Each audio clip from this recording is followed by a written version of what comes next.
Activation code required. Access granted. Warning. Evacuation sequence activated.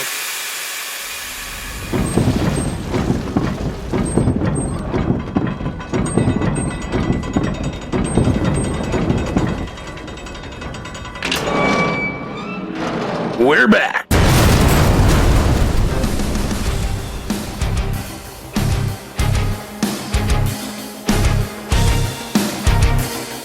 Welcome to the bunker.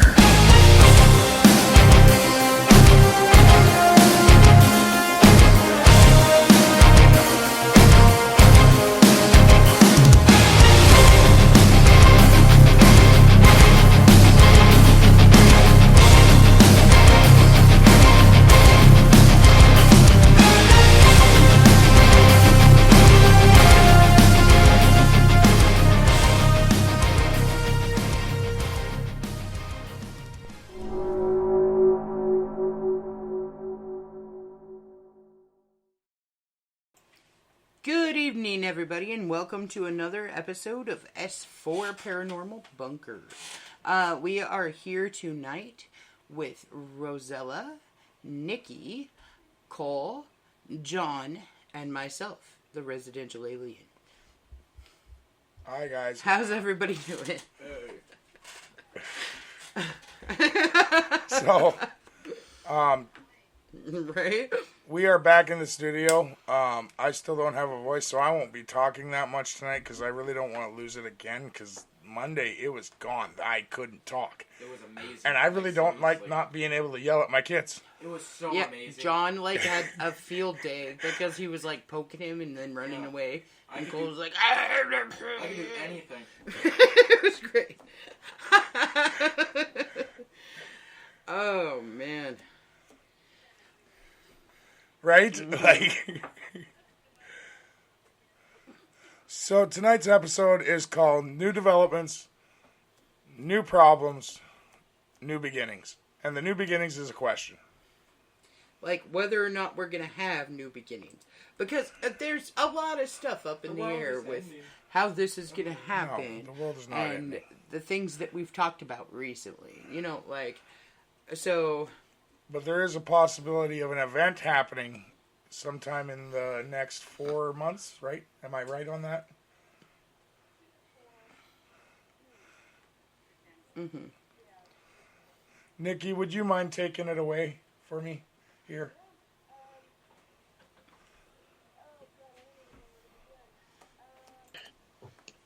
So a couple days ago, it wasn't yesterday, so a couple days ago, I received another psychic message from the other side. And after the other side kicked in, the ETs kicked in. Oh, and I was like, this is big. When you start getting the other side hierarchies telling you about a major piece of information for the Earth, excuse me, for the Earth, mm-hmm.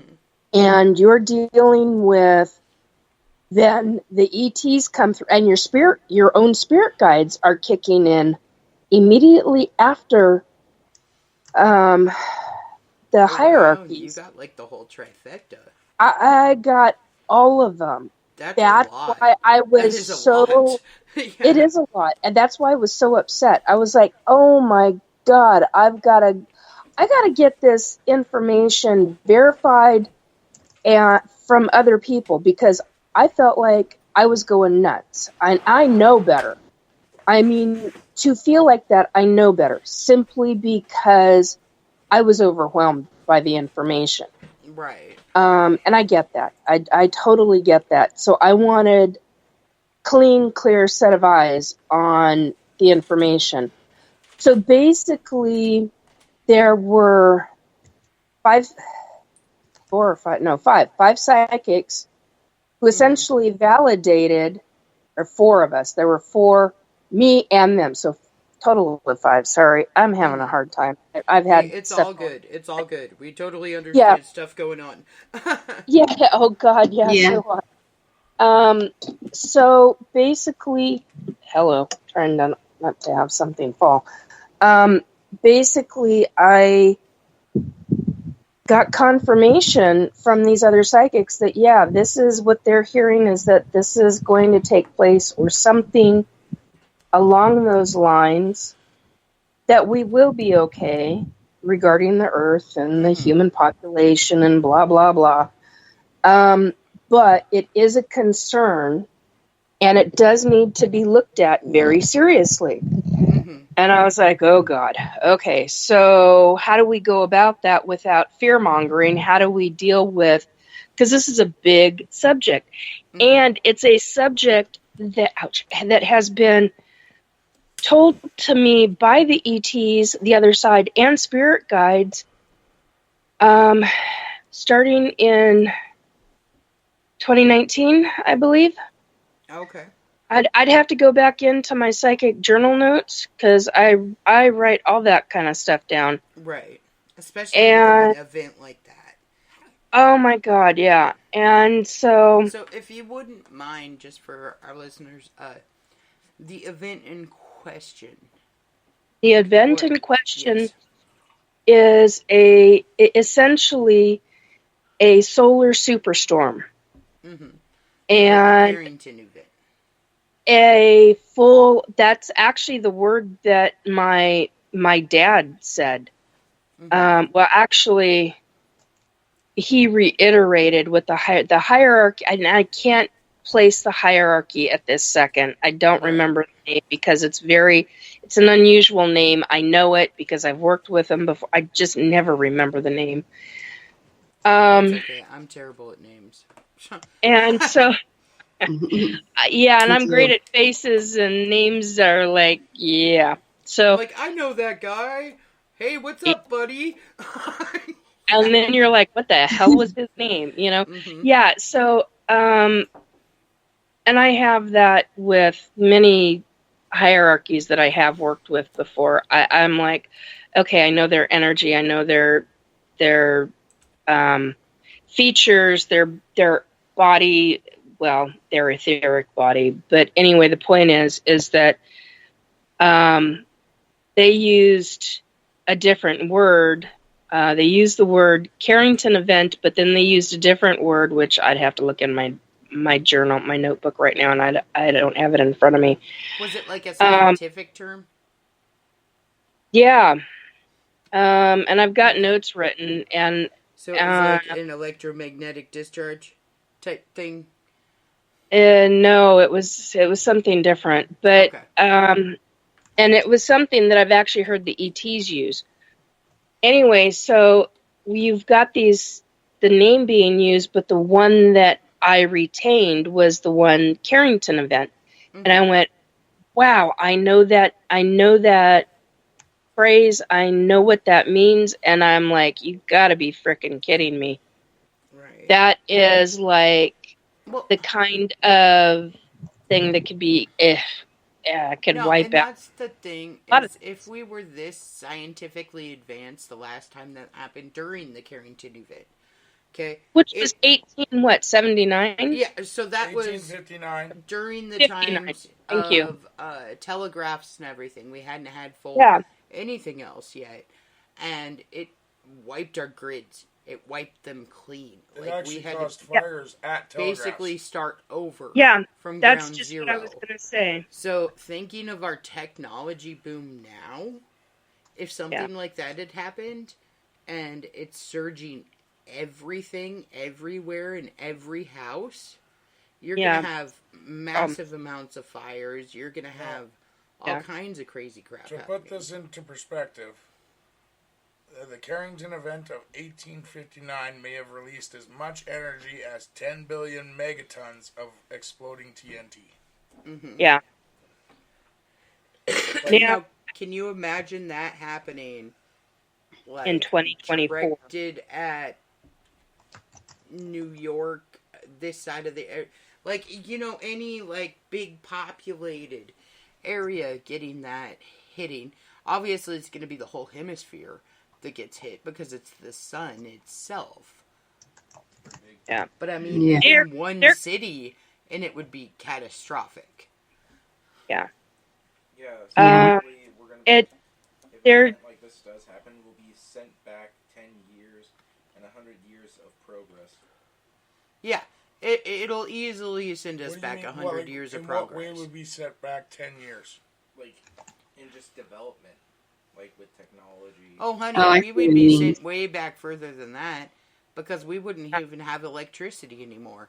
We There- would have there- to restart over from Every- the fucking Dark Ages and work our way up. I was hoping And now- Shang. Kayla, now that you've said that phrase, Dark Ages, Turn into an Amish community. about somewhere between 2 and 4 days prior to me having this lovely little experience with the hierarchies, spirit guides, and ETs, Mm-hmm. they were telling me this timeline is going to be classified as the Dark Ages. Mm-hmm. And I went, I'm like, what the hell are you talking about? And I kept thinking of numerous other things, but not this. Mm-hmm. And then days later, they're giving me this information. And I've had spirits that have been around me while I've been in the process of waking up or getting up to go to the bathroom or coming out of the bathroom and going into the kitchen.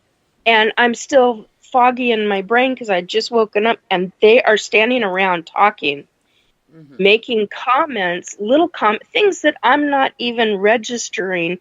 Now I'm putting us all together, and they've been making comments about this event and how I'm going to perceive it, how it needs to be perceived by other people, that it is serious, but that and these are spirits. These are not hierarchies. These are actual. Yeah. These are just spirits from the other side.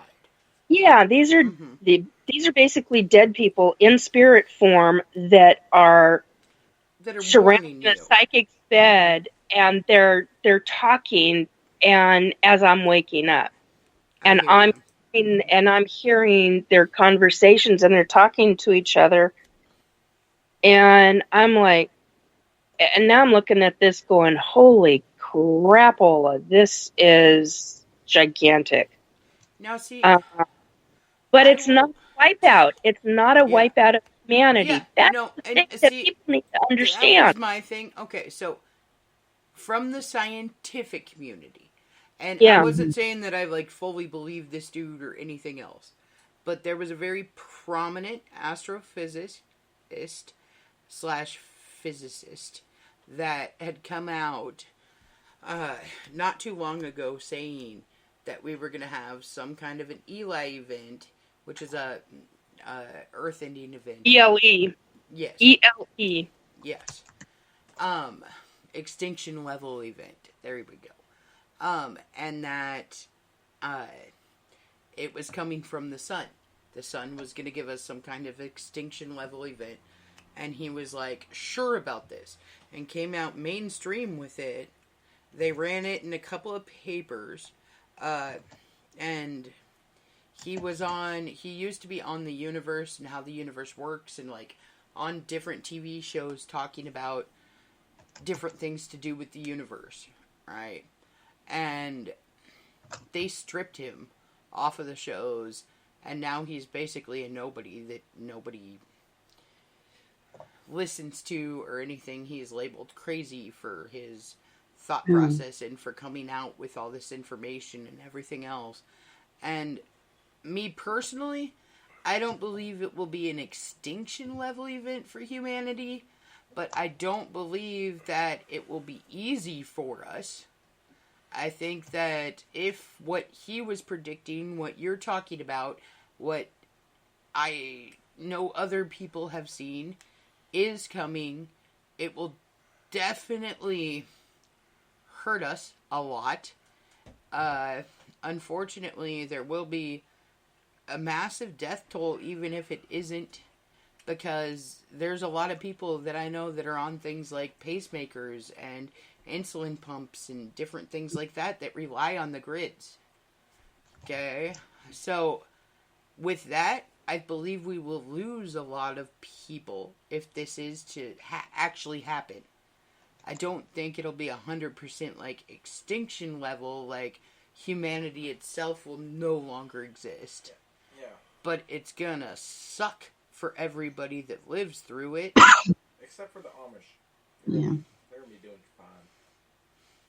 There will be certain communities that already live off grid and already do their things. Yeah, they will be Quite fine. a few. Okay, there's a lot of different tribes, a lot of different everything around the world that won't even realize something had happened. But for mainstream humanity... Well, okay, now wait a minute. I'm going to clarify something that you just said. Mm-hmm. They will realize something is happening because the skies will be different. Well, yes, most definitely. They will realize something happened, but it won't affect them It won't in affect the them. same way that Exactly. it will affect like a first world nation. You can't say that Yeah, either, though. Yeah, that is true, because that could change their entire philosophy on religion, everything else. yes, Based off of exactly. the skies and based off of everything. The solar storm that we had on May 11th, Yes. they had enough time just to reroute planes. Mm-hmm. If they are not given that amount of time this time, Oh, then they'll be falling on those communities as well as others. Yes, absolutely. it is a very good possibility we lose whole tribes to a plane crash. Yes. Oh, That is there true. will be, look, you're looking, if they don't have the time, you're looking at planes falling out of the sky, you're looking at, and that's Exactly. not a joke, because it these, literally affects every electronic device out there. including Well, batteries and everything else. Yes, it does. Yes, Our Yes. global market is not helping the situation. correct. Private companies are not releasing information of how hard they were actually affected on May 11th or previous years. Mm-hmm. Now, we have had solar storms in the past. We've had solar storms every couple of freaking years, honestly, where there'll be some kind of solar discharge or something. And it will affect specific areas or specific electronic things. But that one on May 11th where we could see the damn northern lights clear as day, like we were in the middle of Alaska right here on our front porch. Okay? I believe that affected way more systems than anyone in the world is telling us it did. You know, Willing Kayla was up to there too, admit. right? No, I do. I'm just saying, northern lights in general, like... Canadians like looking Yeah, at well, those so too. is Santa. So, jeez. No, he's not. He's in Turkey. Oh, well, that's true. But if an event like that did happen, we would all be hurting, and we'd be hurting for years and really badly on a global scale. Mm-hmm. Now, I do Yes. know, like, and I've told Cole about this before, and it was a stupid dream that I had back in, like, 2019. Okay, so just as we were starting to hear about, like, COVID coming to the area and stuff, it was like patient number 2 in the United States that had contracted this. I had this, like, horribly fucked up vivid dream about, like, being up in the air and overlooking some of the southern states, and there being, like, fires everywhere and, like, pits and, like, horrible shit. Just horrible shit. Okay? And I woke up and I was like, oh my god. You know, and a couple of days later, because it takes me a little while, I was like, dude, Cole, I had this crazy dream. And I told him about it. And nothing ever came of it because nothing ever happened, like, with COVID in the way that the dream was set up. Not that nothing ever happened with COVID, but in the way that my dream had told me something was going to happen. So I'm just really hoping that that wasn't like a precursor to this event versus the event that I thought it was a precursor to. I mean, it could be. Oh, I I can actually relate had to dreams of people being like really sick, coming from China.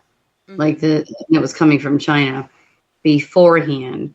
But actually, that's back when I had just started the show with you guys, and I had only been on for a few times, and then I got really crazy ill, and almost died from organ failure. So Right. I was in the hospital and everything. So I was just like, maybe it was about me though, and never thought about anybody else. So See, now I have been getting weird ass dreams like that since 2019, and I keep things like, started for me in 2019 too. Yeah. and I keep like pushing them off, being like, "Oh, whoa, that was a fucking crazy ass nightmare," like stuff like that. Yeah. Or I'm like, nothing ever happened during this that was as bad as this is saying this is. So I never really thought that. I thought it was just my mind playing tricks on me and telling me something stupid, but me not perceiving it right or me overreacting to something.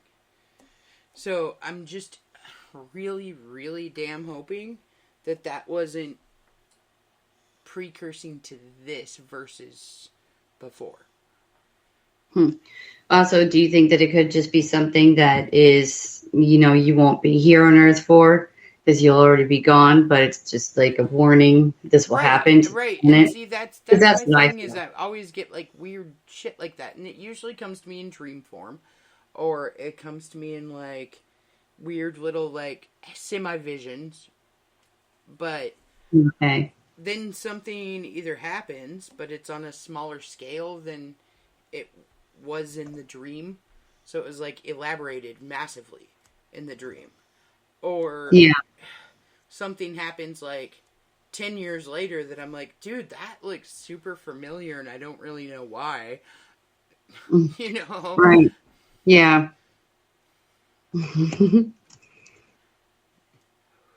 So I've started really listening to those weird gut feelings / dreams to where I'm like, I gotta tell at least one person that I trust that I dreamt about this, or that I saw this, or that I feel this way about this.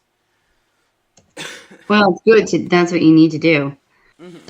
Yeah. That's the only thing you can do. Right. Yeah. And I've never once in my life, I honestly, I've never claimed to be psychic in any way, shape, or form. And I don't know if I am at all, or if I'm just one of those people that has really deep gut feelings about things, or sees like in the TV show Psych, where I'll like notice things that other people don't notice. You know what I mean? Yeah, I do that. So I have never like been like full-fledged, oh yeah, I'm definitely psychic, because that's not how I feel about myself.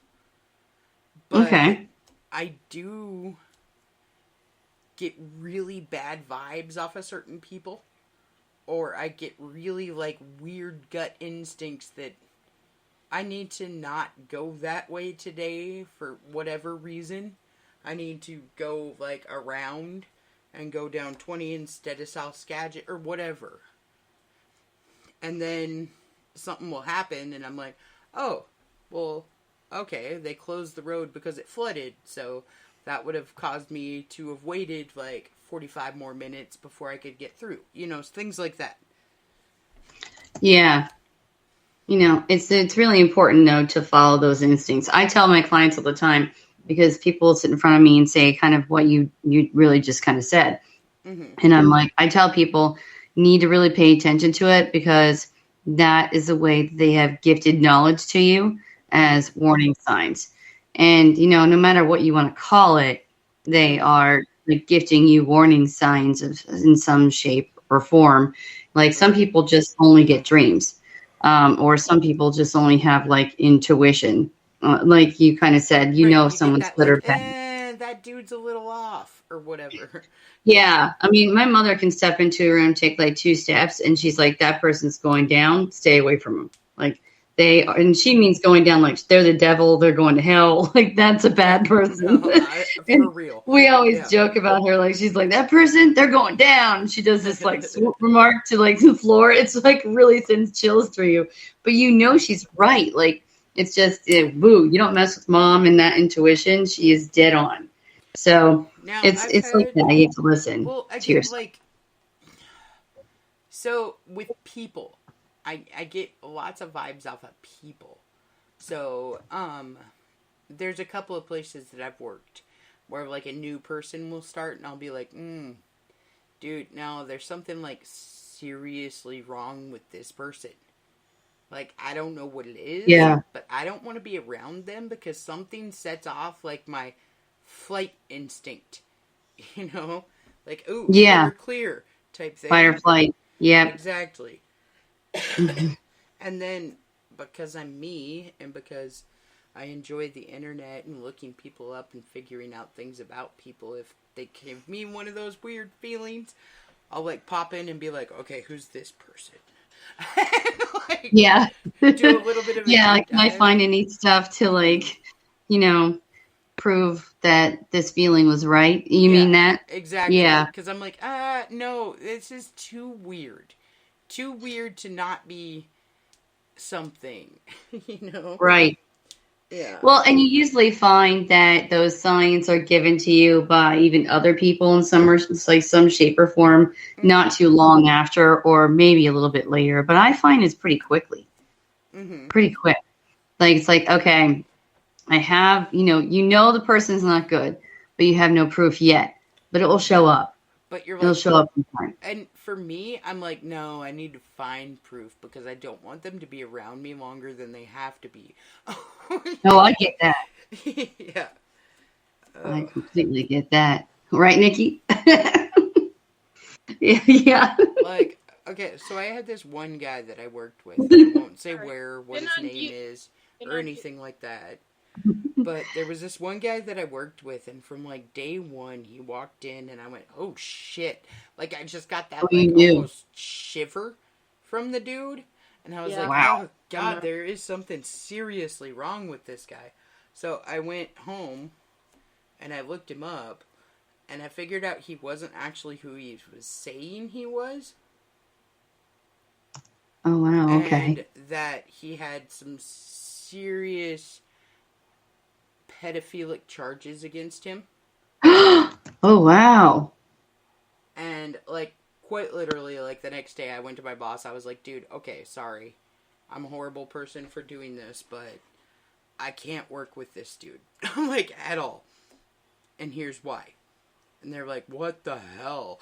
Like, wow, that is insane.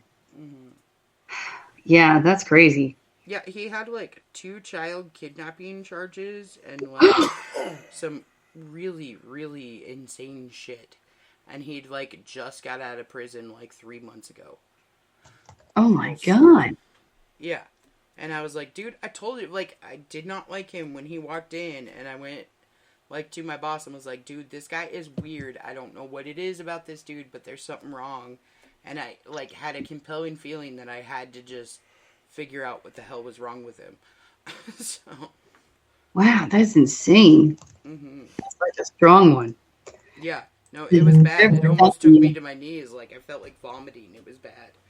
Yeah, when you get around evil like that, yeah, I had that. Or people walk in the room and like, I feel like I want to suddenly die from the person's energy. Yeah. Like, it just, like, completely, like, you could be in the best mood of your entire life, and it just completely, like, almost floors you. Right. Mm-hmm. And you're like, dude, where did all my energy go? Where did all my happy go? Like, everything is gone. Well, I understand that feeling. Like, I've even talked to Nikki about this, too, and maybe said it on here, but even when I go through towns that are dark, like just dark towns, I will feel like that. Like I could be singing, like just being fine on the highway, drive through this town, and I'm like, holy God. Or, we're getting off to go get food, and I'm like, I can't stay here. Like, we can't, we're going to have to go back on the road. Like, this place is so dark. And you can tell too, when people walk in, like, the darkness.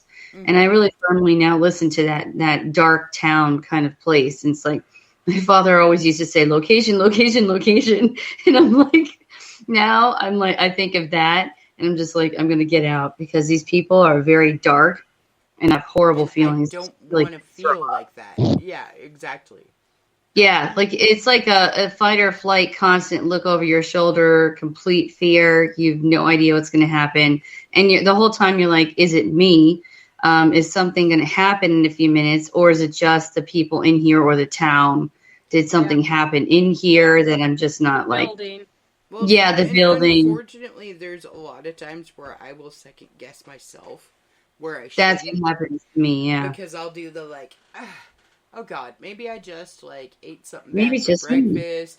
Maybe I'm just not feeling well. Maybe something just is off because I'm off. Like that kind of stuff.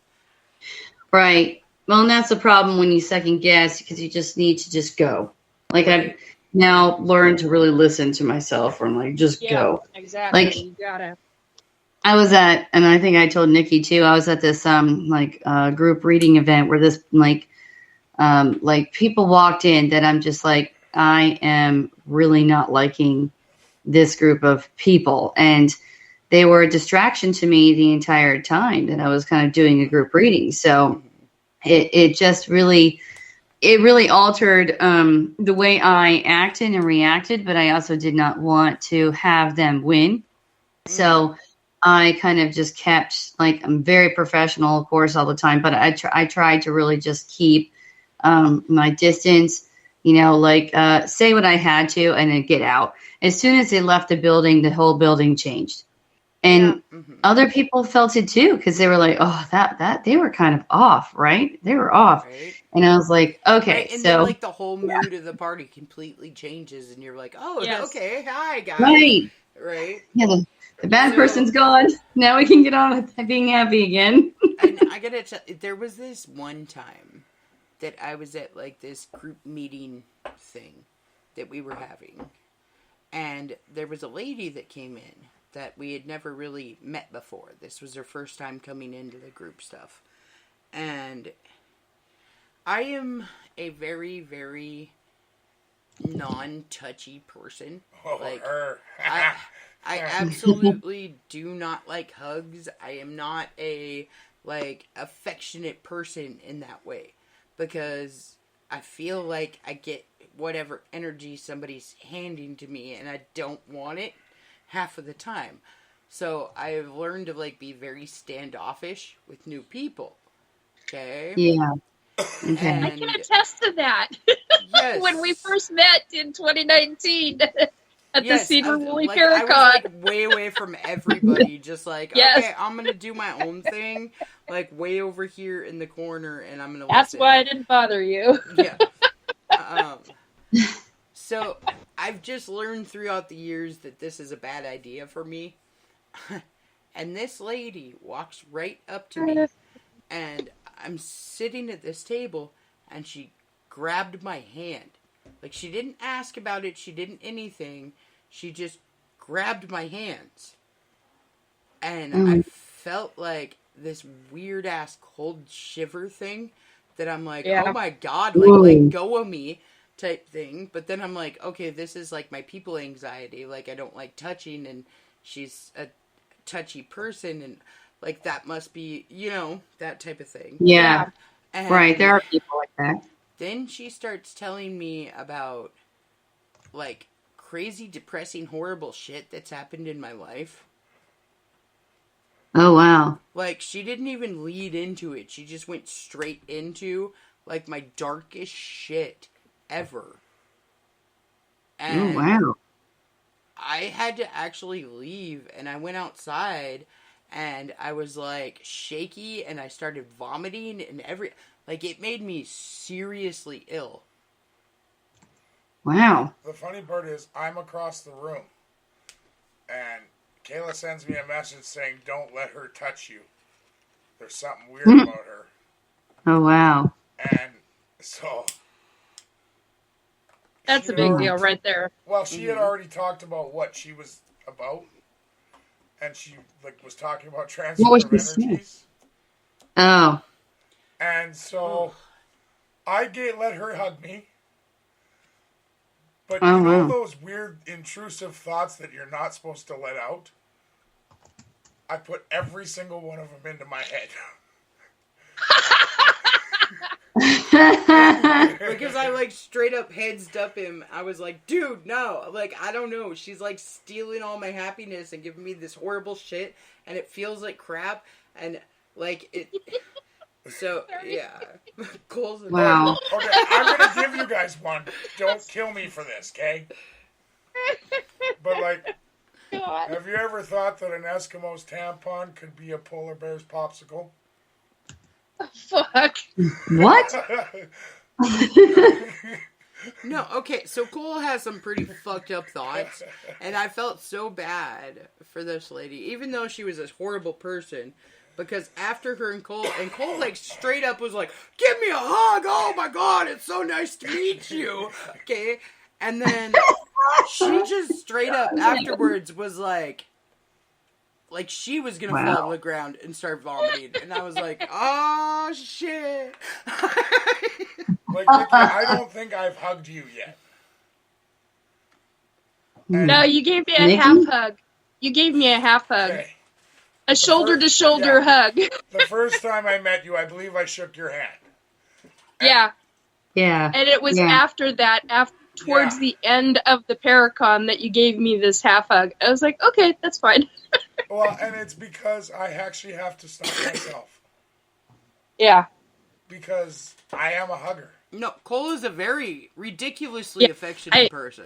I am a hugger, too.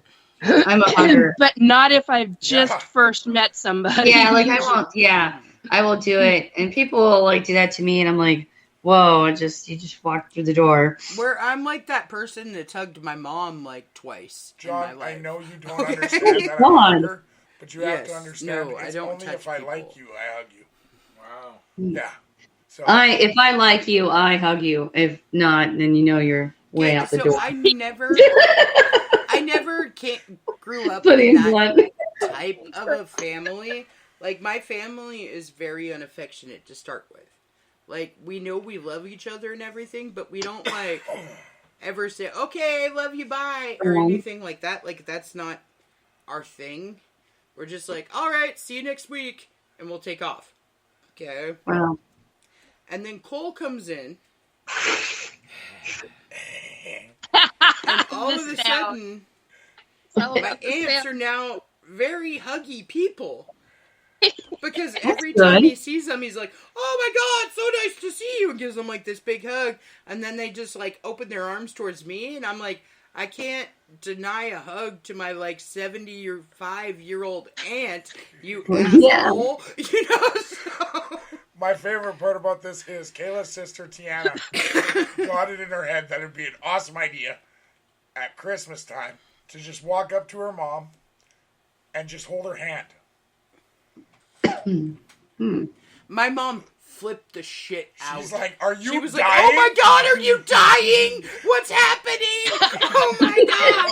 She goes through the 5 stages of grief in front of us because she thinks the only way my sister is ever going to walk up and hold her hand and be like, Mom, I love you, is if she's fucking going to die tomorrow.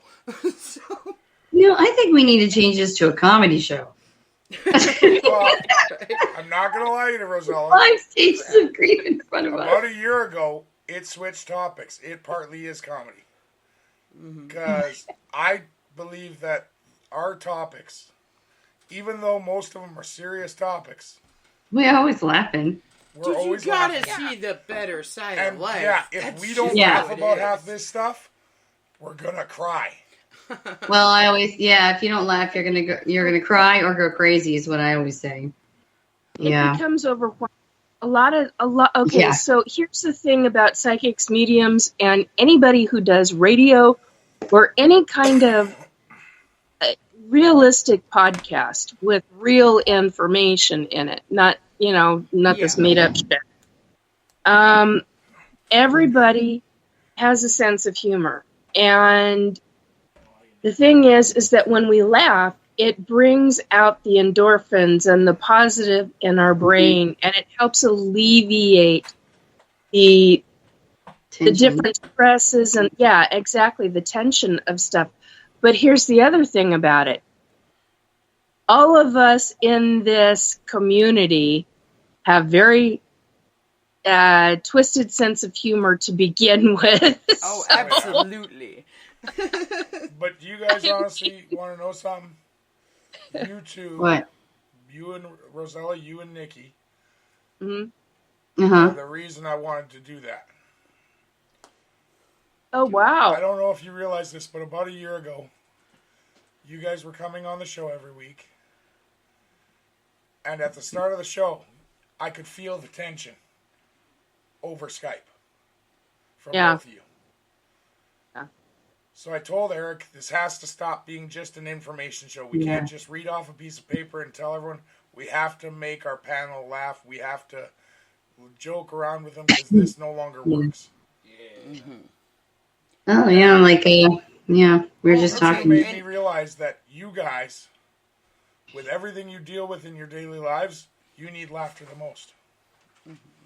Yeah, that's And one thing that I actually do, because it's important. If it's too serious, too, it's no longer fun and just... Exactly. I think that it was, like if you had a different opinion or you cracked a joke, you kind of felt like you weren't allowed. Mm-hmm. That's how I felt. But it was, I thought it was just me. So no, it it's was just very changed tense so much in the now. beginning there. I don't know. And, But I will say, okay, so no, but I knit a little. in general, in general, pretty much everybody that I've known that's been in tune to the other side and very in tune to the other side has had some serious life issues. They've had a fucked up life. Drama. Okay? Yeah. And when you get enough people together that have all had similar type of traumas in their life, and you go into like read off discussions about like serious fucking topics, all it does is depress the shit out of everyone around you and make everybody feel like they're reliving these horrible fucking things that have happened. And I have never wanted anybody to think that they have to do that, because that's not okay with me. Like, we gotta move on from that. And like, humor has always been my way of moving on from my seriously fucked up issues that I have. So I end up bringing that up and being like, haha, look at this, and doing stupid shit half of the time, because anytime something gets a little too much for me, I have to break it into humor in order to like reset my mind. Right. I agree. I definitely agree with that. I mean, mostly my clients that I have been told from the other side, they're always sent to me because they're like, we will send you people who you have commonality with because you can help them, because I've gone through the fire first, and having the spirits talk to them, saying things that they need to hear, specifically because those spirits know what they need to hear to have them go forward with their life, heal, let that go, so that they can move on with their journey and have a good journey, because they've been through the bad. It's like, now it's time for the positive, because there is life after the tragedy. But yeah, and definitely. Exactly. The thing is, I wish that there were more people that could figure out a way to move past their past. And You have to want to do the work. embrace It's hard. a future.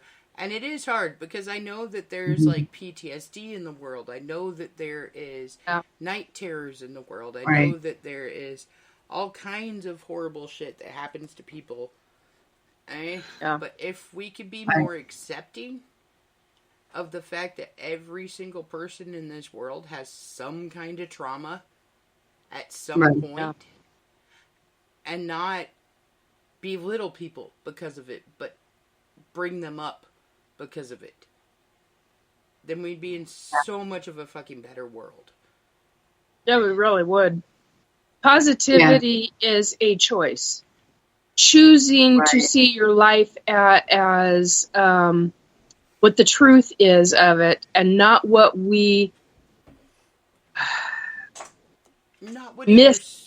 It's a misbelief system, and so if we choose to see the reality, but we kind of take some of the emotion away from that, and we start choosing the positive, such as the brain retraining your brain in how you think.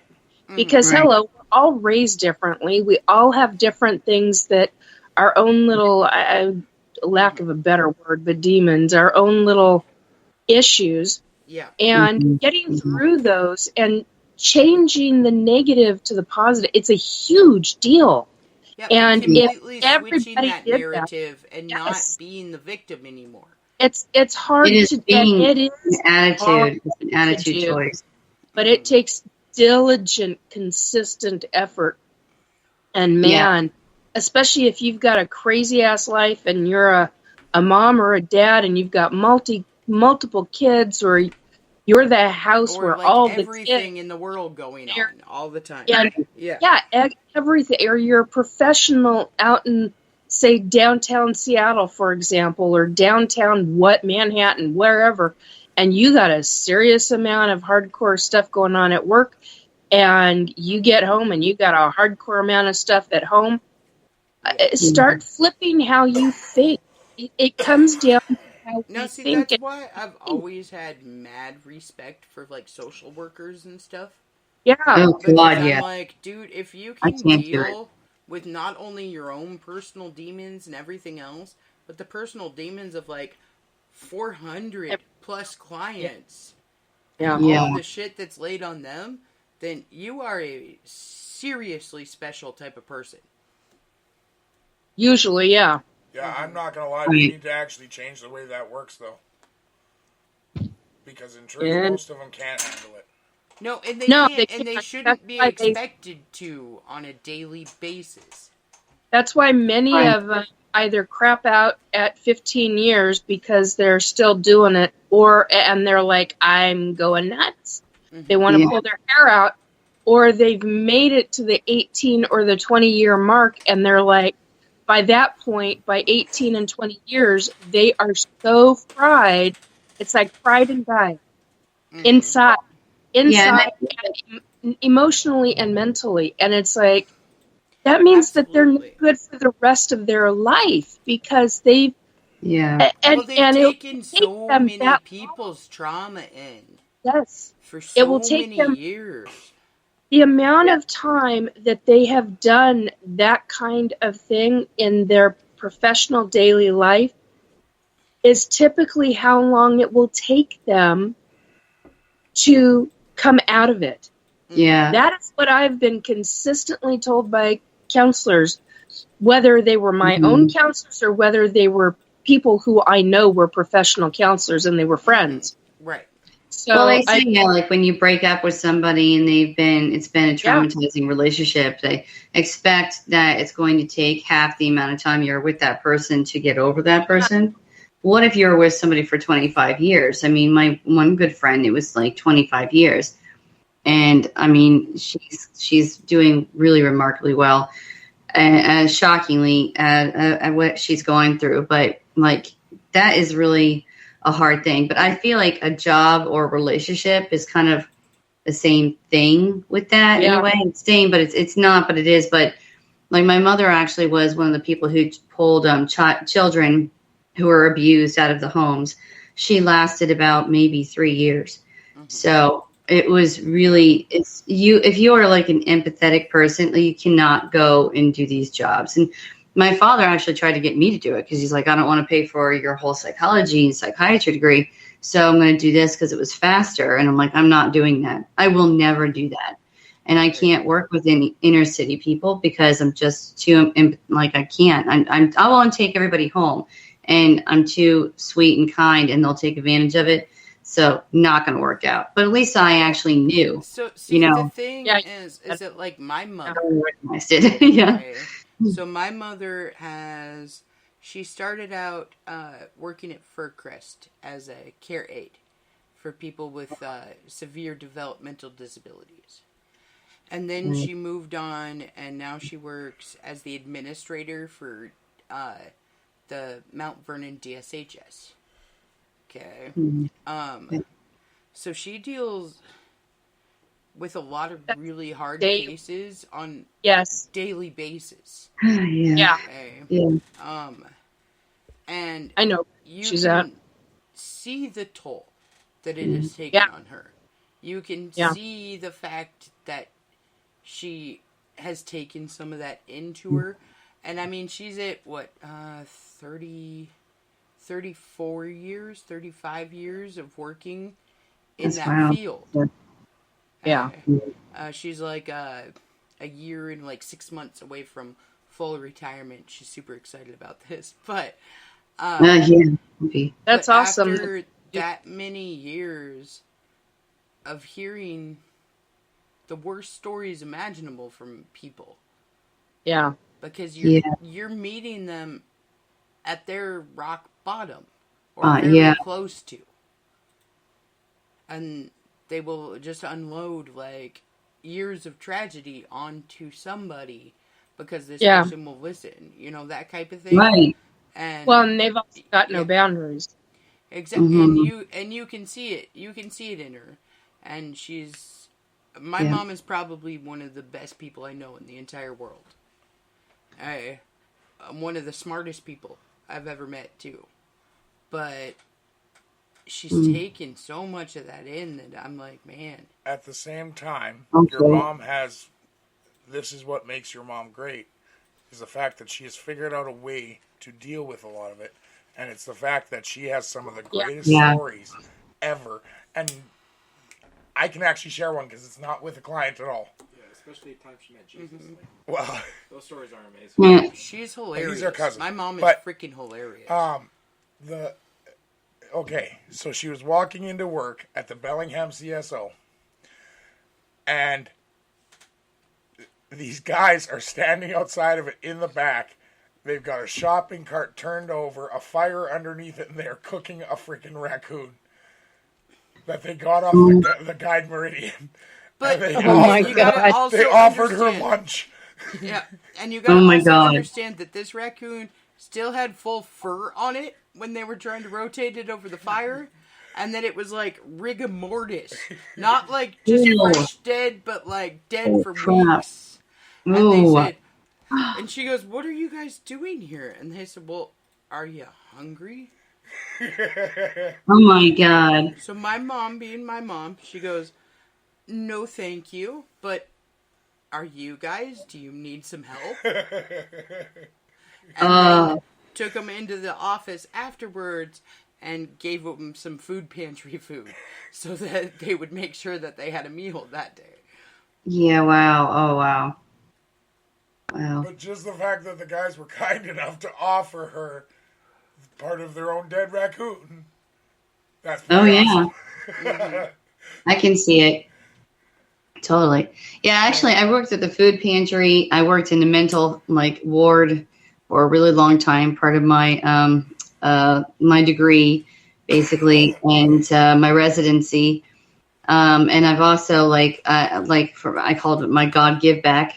Subbed in the autistic rooms is what they called them, but they were not just autistic. They were severely disabled people who could not, feed themselves, had feeding tubes. You were changing their diapers, this kind of stuff. And I did that for many, many years, as well as subbed in other rooms and stuff.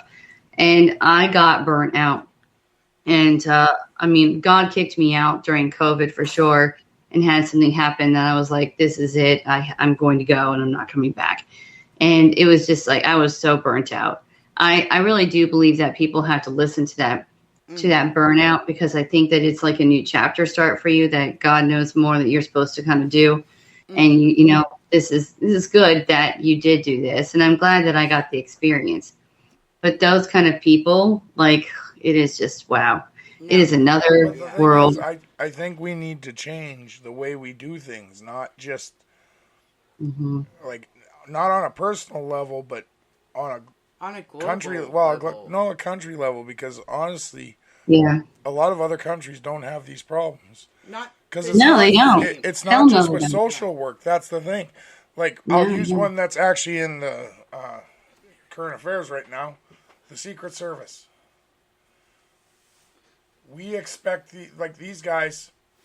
They protect our government leaders all the time, but we honestly expect these guys to walk out on a daily basis, knowing, okay, today Yeah. could be the day I'm going to take a bullet. Yeah. Today could be the day I have to protect someone with my own life. And it's supposed to be okay for them to do for 30 years. Yeah, I don't understand how. Why should they have to do that? We shouldn't have to be at the point where somebody has to jump in front of a bullet for someone else. We should be at the point in humanity where there's no damn bullets to be shot at somebody in the first place. Yeah.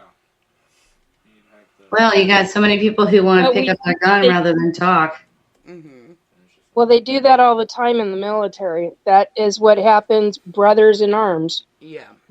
You're looking at a different ballgame. But yeah, regarding the Secret Service, yeah, that's a... Well, I mean, anybody who's willing to go out there on a daily basis, and I'm talking, okay, all of our military people, all of our civil servants who are putting themselves in harm's way in any way, shape, or form. Okay? These are also out people I think to they these want to. calls, and they know that this one particular call could end up being the last time that they come home. Mm-hmm. And we have way too many Yeah. sectors that go out every day of their life First responders, yeah. going, well, I really hope I make it home to, like, my wife and kids or my husband or my mother or whatever it is at the end of the night. Well, and that's the thing. Like, it's not even just that, but, like, not even just coming home to them, but coming home in one piece, because Yeah. the No, it's a the stigma fucked that up we world. have set for a lot of these jobs, like firefighters. Firefighters in the cities, by the time they retired, it is expected of them to be an alcoholic. And the thing is, once they're done their service, there's no help for them with that. No, there's no aftercare.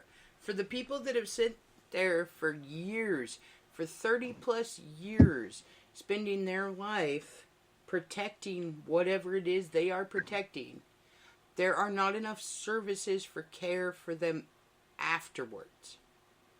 Yeah. It's like the second they retire, well, they just disappeared. And we just look down upon them as a society. And we're like, look at that alcoholic across the street. Well, you don't know their story. You don't know what happened to them or why they're there. Right. Now, I will say, so in my beginning of my career, as an adult, I worked at a lot of dementia care wards. Okay. And I worked in a lot of, like, adult family homes, that type of thing. I did caregiving for quite a while in the beginning of, like, me and Cole's relationship and everything else. And he saw what some of that shit did to me. That was horrible. It was terrible. And there were certain days where I just was like, dude, I don't know if I can go back in tonight. I don't know if I can. Because yesterday was such a terrible day that I'm not sure mentally I'm capable of doing that anymore. And I did that for, what, probably 6 years or so? Yeah, and, like, as a husband, I tried to do my best. One of the things I asked her to do every night was tell me one good thing that happened. Because sometimes one good thing can negate almost everything else that happens that day. Mm-hmm. Like the old guy that you caught smoking. Oh, yeah. Friend. That was hilarious. Like, Like, the guy hated being in an old folks home. Oh, he hated But it. only because they wouldn't allow him to smoke. Yeah, so he would sneak out all the time. Every time, like, a package delivery guy or something, he'd sit by the door and he'd wait until, like, UPS or FedEx or something like that came in. And he'd sneak out behind him. And he'd go into the parking lot and he'd immediately light a cigarette. And he would sit there and he'd smoke about half of it before somebody caught him doing that and would be like, hey, you're not allowed to be out here. Like, get back in here. And he would religiously every day just sit by that door hoping that some kind of parcel or something would be delivered. So at the end, I ended up actually talking to his kids because his kids had come in to visit him. And I'm like, okay, so what is this with the smoking thing? And, like, we talked about it, and they were like, dude, we don't care if he smokes as long as he's supervised while he's doing it. And, like, he's 86 years old. Like, what is that gonna do besides give him, like, a second of happiness in his life? Okay, so Yeah. I ended up talking to the director of the place, and I was like, okay, so if I personally take him out, like, twice a day when I am here doing the one-to-one with him anyways, and we have a cigarette together and then go back in, he promises not to sit by the door or try to leave unattended again to where he'll hurt himself. And she was like, well, is it okay with the kids? And I was like, dude, the kids were the ones that brought it up. So I would take him out twice a day, and he'd go for his smoke, and we'd sit there and we'd talk about all kinds of crazy stuff, and we'd have a cigarette together. And then we'd go back in, and he never sat by that door, tried to sneak out, tried to anything after that point. Because, well, I get one at this time, I get one at that time, and I have somebody to talk to while I'm doing it, because smoking was always a social thing for me anyways. Yep. Yeah. I was like, And you why gave him did- the opportunity. Right, and I'm like, why did nobody ever actually talk to the family and figure out whether or not this was, like, a big absolute People are lazy. no for him or not? Like, he's still a human being. Yeah. And that, okay. People are lazy.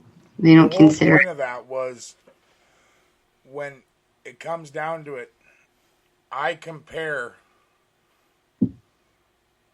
psychic mediums to that. For the reason that when you guys do what you do with families Mm-hmm. who are trying to find out if their loved ones who have passed are okay, Yeah. you guys are both empaths. So you feel all of their pain. Mm-hmm. Yep. Mm. And then if there's any pain from the deceased, you also feel that. Yep. Yeah, it's really hard to block, especially Yeah. as I get older. So, And I'm older than you, dear, so yeah, it is. and that's the hardest part. For, like that's the part I view as the hardest is you guys can't quit. No, there's Social no. workers can There's just walk no. away and There's no say, "Screw stop. this! I'm going to work at McDonald's." Yeah. And then There's they no find out retirement. then they find out it's the biggest mistake they ever made because now they're working with teenagers. But Yeah. Hey, it's not that bad. Yeah, just shoot Okay, me. I Huh? gotta tell you, sometimes customer service. Okay, so I left the caregiving and the everything else because it did actually finally just get to be too much for me. And I was like, this is gonna lead me down a path that is gonna be destructive for me and my family.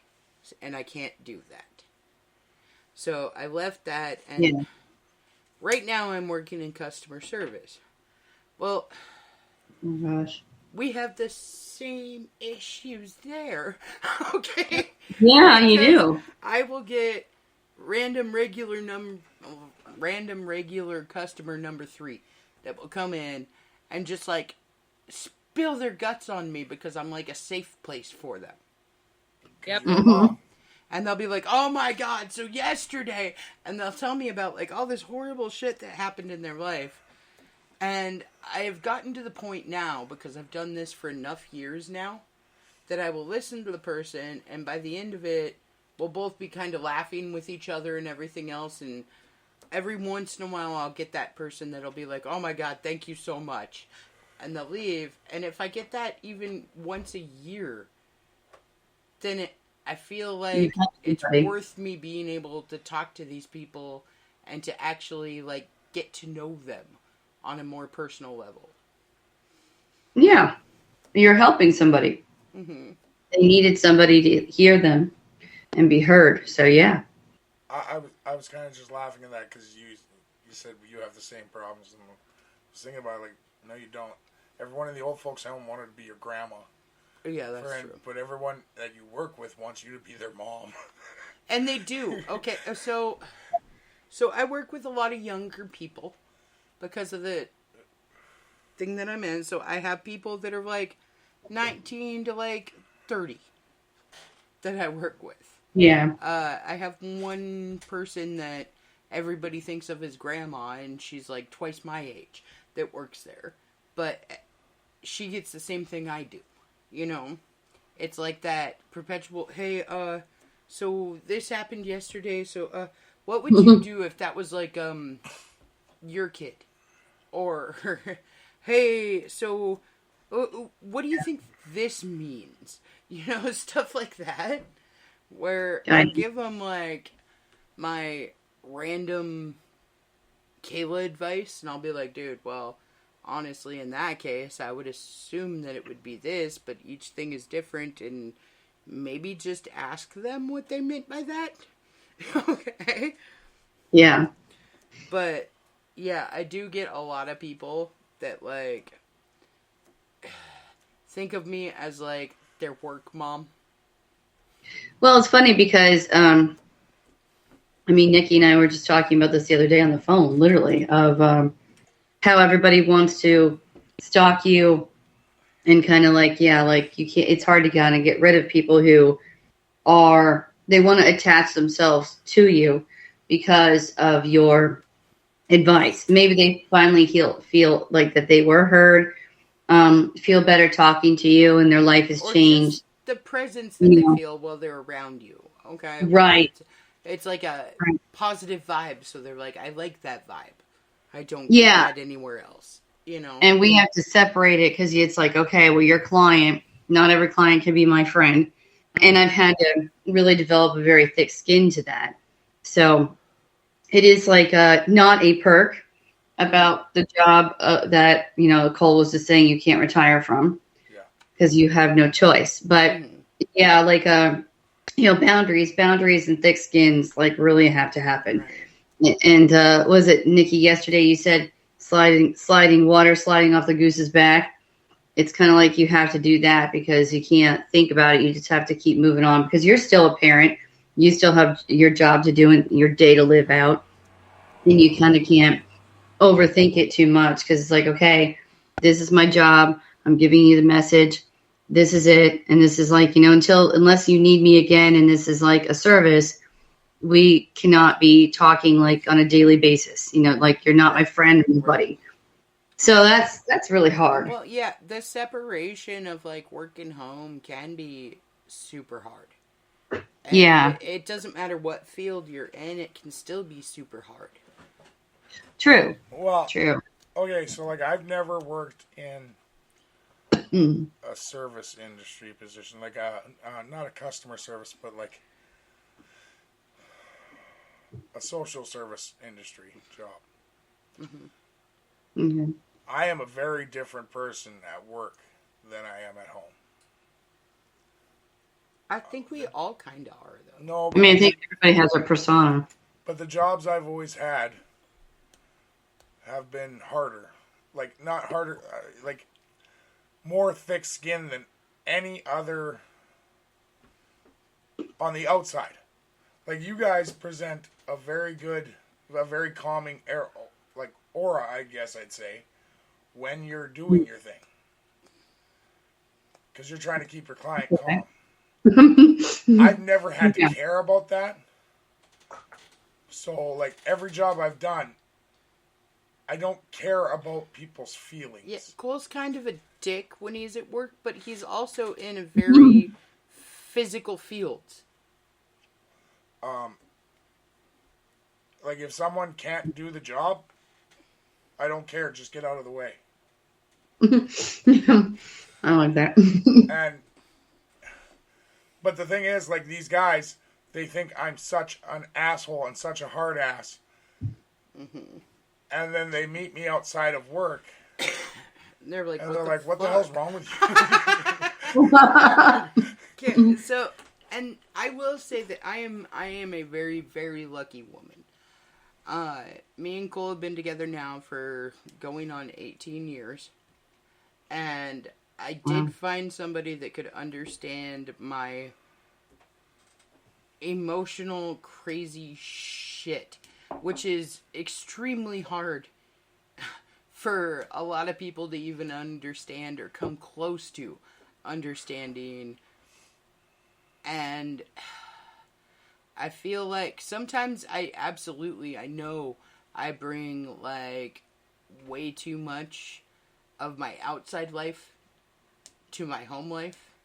And I know that there's been several times where I've like exploded on him for something that he doesn't even have any clue why the hell I'm upset or anything else. Okay? So I will say that I am a very lucky woman in the fact that I found somebody that gets my crazy. I'm just glad you stopped bringing employees home. Yeah. Well, okay, so that's the thing too. Okay, so I am that person that like perpetually tries to help people. Okay. Me too, I can't help it. And I have this poor man, okay? I have brought some people over to the house and had them either stay on the couch or whatever, and like I've brought children into our house and been like, "Hey, okay, we're taking this one. We're doing it." Yeah, remember this that one? happen. Remember that one you stole in Drumheller? Oh my god. Okay, I did not steal that child. What? Okay. Why a stolen child? So no, there was. We don't want him to get in jail. You played with her. Yes, you did. You hung out with her. So me, John, and Hunter. This was before Kimberly or Jalen came into the picture. We were still in Drumheller, and we were playing outside of our house in the backyard, and this little tiny like 2-year-old girl came out of absolutely nowhere and started playing with the boys. And she didn't even have any shoes on or anything else. And I was like, hi, honey. Like, you know, like basically, where's your parents? Like that type of thing. And she's like, oh, I don't know. And she could like not fully articulate herself because she was so young. Oh, man. And I was like, okay. And then the kids were talking to me about being hungry, and I'm like, I got fishy snacks, you know, and I brought fishy snacks out, and I'm like, I am calling the cops because I don't know where this child came from. But I'm definitely going to keep her in the backyard until they get here because I don't want her running into the street or something crazy. Like, So we were all playing like Duck, Duck, Goose and like weird little kid things.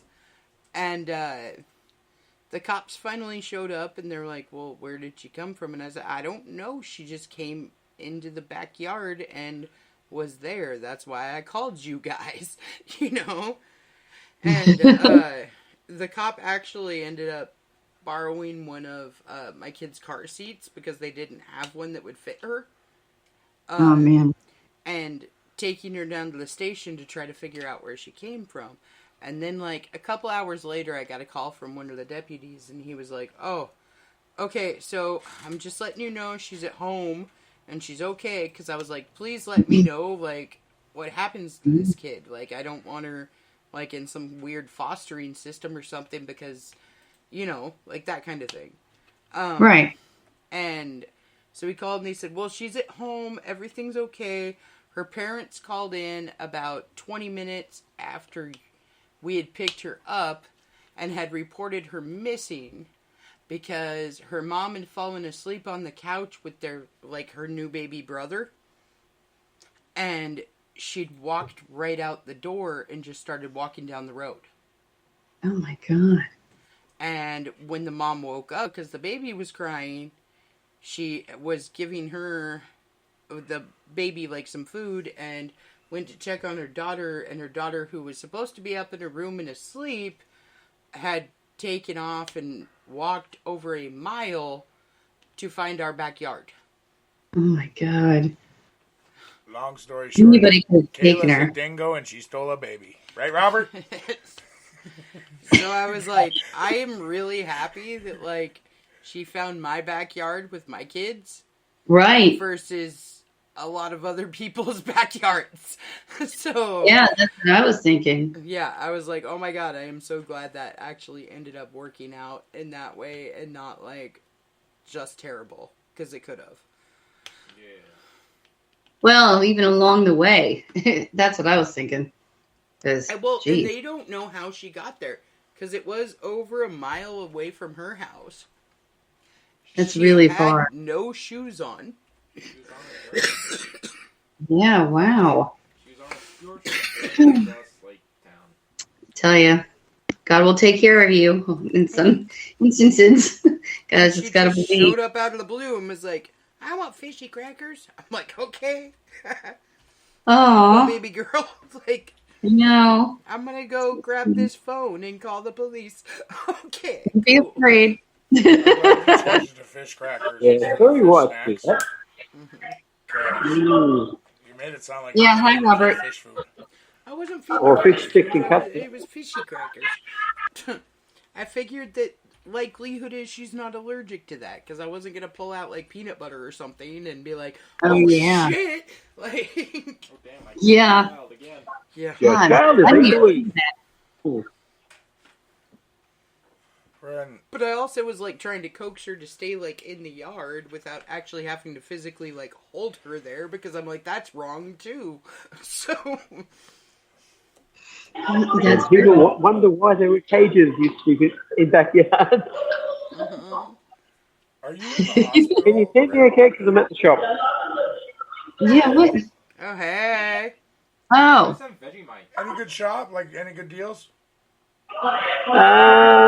There's a place here called the Reject Shop that we were just at. They got some pretty good deals. They got some American food over in there too, so people that are visiting from over there can get some. Usually cheap. But we're getting a haircut from one of the boys at the moment at the barber shop. Nice.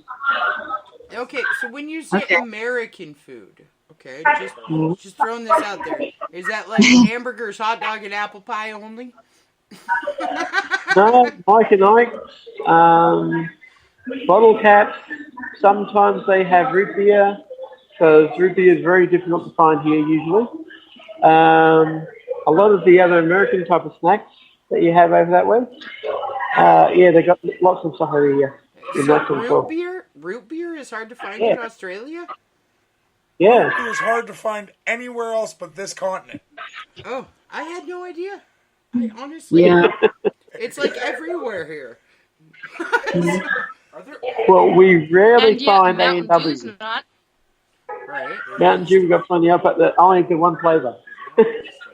I mean, but it's I gotta beautiful tell you, that the people Mountain can have Dew. it. Okay, so being in different countries, the Mountain Dew from here to other countries is very, very different flavored. Yes. Right. Yeah, that's because there's so Okay. much chemical shit in Yeah. it. So the one in Canada is a lot sweeter than the one they Yeah. have here, and the one in Canada doesn't have caffeine, Oh, it where does. the one here has more I caffeine. was about to say, the one down Yeah, here. No, The one down here it's an didn't have insane caffeine amount of in it until caffeine. about 10 Yeah. years ago. Mm-hmm. So about 10 Well- years ago, they didn't have it here either. With caffeine in it. Mm-hmm. Well, In use Italy, they don't sell Mountain Dew in Italy. It's only Yeah. Pepsi. yeah, in other countries that do sell it, it's pure cane sugar, and in the United States, it's the corn Pure syrup. chemical. Yeah, it's Yeah. corn syrup, Yes. which is as anybody knows, corn is all GMO, which is problematic. So, but anyway. Friend, Well, a little change of subject in a way. Has anybody been feeling like very strange over the past? Well, just like I don't know, really this week. It really started for me. Like I think well, I don't know. What was it? Saturday. Yeah. So I gotta ask a question. Did I share a story last week, or tell you guys what I bought at the weed store for me and my sisters? I got a joint called Danny DeWito. It was amazing. This thing was insane. So yes, I felt weird for the last week. Danny DeWito. Danny DeWito. Oh It was God. short and fat. So Kayla's sister took a hit off it, and the first thing she said was, "It tastes like him." I'm like, how do you know? Yeah. My sister had walked back to me. Said she knows. My I think sister they're walked back to me based on- later make her a that penguin. night, and she was like being weird, and I was like, "What's wrong with you?" And she got, "I got to weed out." I was like, "Oh my god." So the big joke Yeah, around if the it had been campfire. Pringles, I would have asked once you popped in your stop. The big joke around the campfire was on Saturday was it's not always sunny in Philadelphia, because like it hit you hard, and the next morning I was hungover, and I only had one. Like I had one hard cider. That was it for alcohol. The rest of it was just that one joint. Wow. It was horrible. Apparently, you paid for being DeWito'd.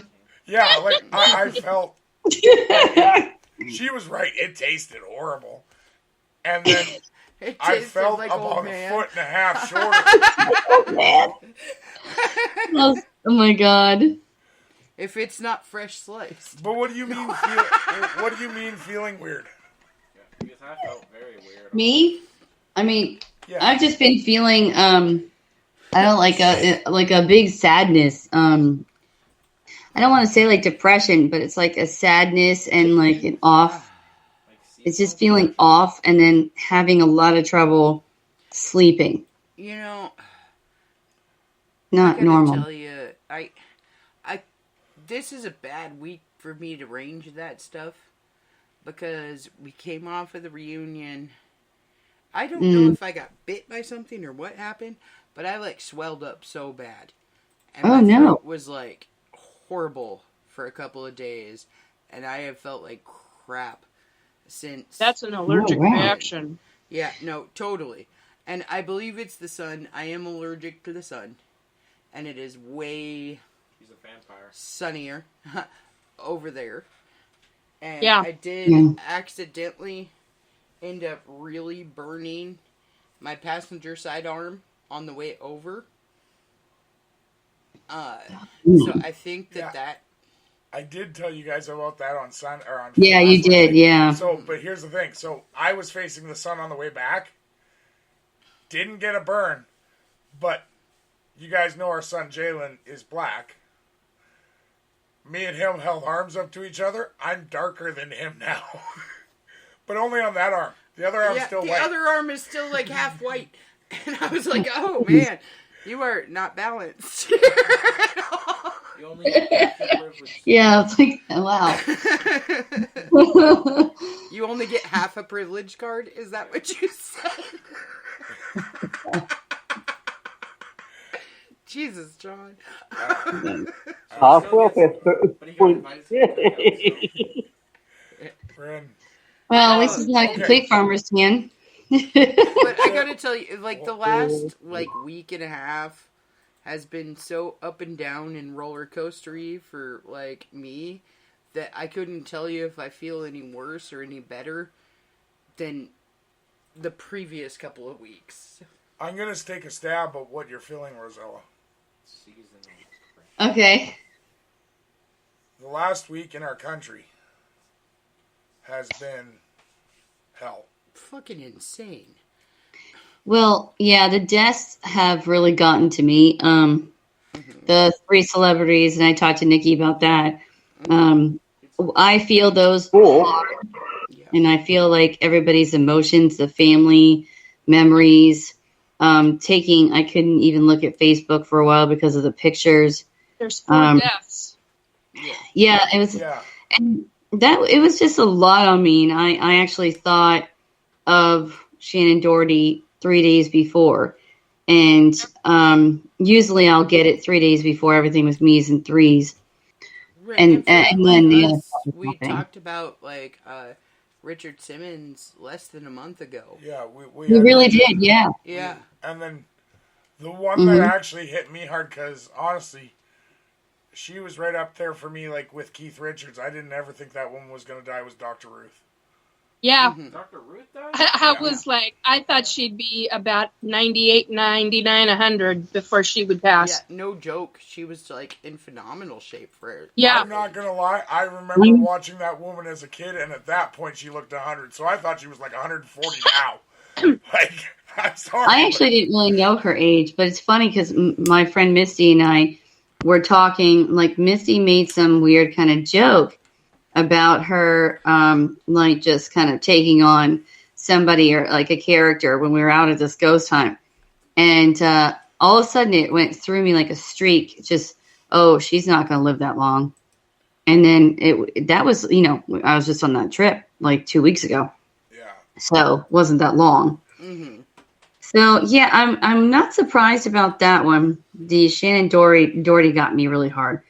And then I had to go do the readings in Indiana on Saturday, and then came back to all the political things and those deaths. So I was like, oh God, I just feel like I'm emotional. I think the other thing too was there was a really bad nightclub shooting in there as well. That Really? ended up taking like 10 people's life. I haven't even heard about that. Yeah, neither have I. No? No. But I just feel like all these family sadness. That's my problem that I and then, Rosella, I think the other thing you're feeling is not just the sadness, but with the political stuff that was going on. It doesn't matter which side of the coin you're on with a lot of people. They're angry. Yeah. Oh, yeah. Our entire country is full of anger right now. Yep. Correct. And you can't walk anywhere without feeling it. Yeah, so... Because I'm not that big of an empath. But even I feel that. Yeah, so 2 days ago, there was a shooting in a nightclub in Alabama, and 4 people died, and 10 people were seriously injured. Wow. They have freaking nightclubs and all that. Well, that explains a lot more to me, because, I mean, I don't usually walk and stuff, like, late at night, but... Yeah, like Tuesday night, Monday and Tuesday I went out, and I'm like, I don't even care how hot it is. I'm just, because it's still really humid and hot here. And I'm like, I don't care. I'm walking. And I just was like, I walked around it's a half a mile going around once.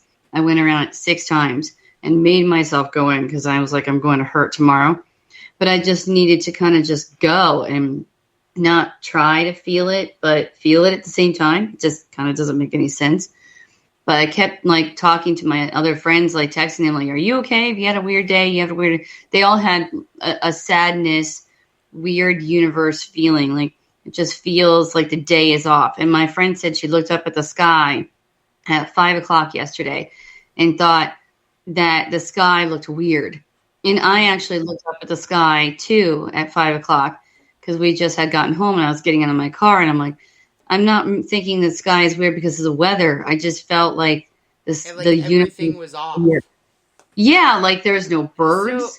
There was nothing. It was strange. So, like, about a month ago, one of my friends came to me and she was like, "Dude, I gotta ask you something." And I'm like, "What's up?" She goes, "Do you feel sometimes like you actually are living in the Matrix? Because lately I feel almost like everything is like cartoony and like just off." Right? And I was well, what are you talking about? You know, and I was talking to her for a little while and she's like certain trees, they just look off. Like there's something wrong with them or like they're not real in some way. Like, I don't know. It's just a weird feeling. Right? And then about 2.5 or so weeks ago, one of my coworkers was like, God, it just feels so weird out here. Like, we went out and we were having a cigarette at our break. And I was like, what do you mean? And she's like, I don't know. It almost feels like fake. Like, just the weather and everything, it feels super weird out here. Do you feel that? I'm like, no, not really, but I have had several conversations with people where they're like, there's just, it seems to be like something is shifted or something is off. One of the things that can do that is the fact that they've been spraying the skies with aluminum. Why? They're spraying the skies with a metal, and with numerous different barium and aluminum and a bunch of other things. Aluminum is toxic on the brain, as everybody now knows because I've talked about it repeatedly. Aluminum acts like Alzheimer's on the brain. Okay, and it is an accumulation. This is what my own doctors told me back in the 90s and early 2000s when I had aluminum toxicity, and they were very scared for my life and my family's life, for that matter. So the point is that what I was told by the doctors then was that aluminum builds up in the body. So if you're using antiperspirant and you're cooking with aluminum pots and pans, and you've got other, you're using old plates that may have had lead. I mean, you're accumulating metal toxicity in your body because it happens over time. Right. And now with the spraying of the skies, it's very easy that people are having a lot more metal in their body than what is normal. And so when you go outside, it can feel like that because, hello, what happens when they spray the frickin' skies for so many miles? Those become micro droplets. Well, it's just like the microplastics that are in everybody now. Exactly. I would like to get back to the subject at hand before we run out of time. Okay. Can I do one thing quick? Go for it. I just want to tell you how much I figured out. I think I'm watching too much British TV because that word really bothered me that whole time you were talking. Aluminium. That's it. There we go. Yeah, I was wondering. Where the fuck did the eye go? What happened to it? Thank you.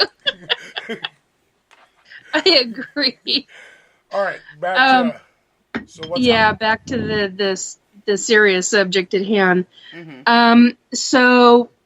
All right, so I got Carrington event this year, 2024, September, and then the phrase this year again. Carrington event is classified as a solar superstorm. Geomagnetic, it's a geomagnetic solar storm. Yeah. It's coronal mass ejections is basically what it is. Now, since 2019, I have had numerous, oh my God, they would not let up on me for, 2-3 months of this information. And then they let up on it. And basically what took place back then was that not only was I getting told by my spirit guides, numerous spirit guides, but I was also being told by the hierarchies, but I was also being shown by an ET who is in telepathic communication with me, and she's a whole different ballgame altogether. What I was told back then by the ETs is that they've got a group of scientists, all different races. She basically said it doesn't really matter who they are, just know that they are scientists. They have been working on this for a very long time, but they don't know if they can get this caught in time. So basically, she also went in and said, your human scientists already know and have been able to predict. And I think that's why Kayla has had the information that she has about that one specific scientist. He's already come out. He talked about it a long time ago, a number of years ago. Well, I think that that's what the specific ET was talking about. They already know. Whether they believe it or not is a different story, but they already know about this. The main one, she was saying, the main coronal mass ejection, human scientists already know about it, but what they don't know is what's going to happen after that first one. And those are more detrimental than the first one. The first one's bad enough, but the other ones after it, those are the worst. Yes. So can I just say one thing? So, you know what a solar cycle is? It's approximately 11 years. Okay? Yeah. And it is the cycle of the sun before then it's magnetic pole switch, and it goes back the other way where there's less sunspots, blah, blah, blah. Right? Yep.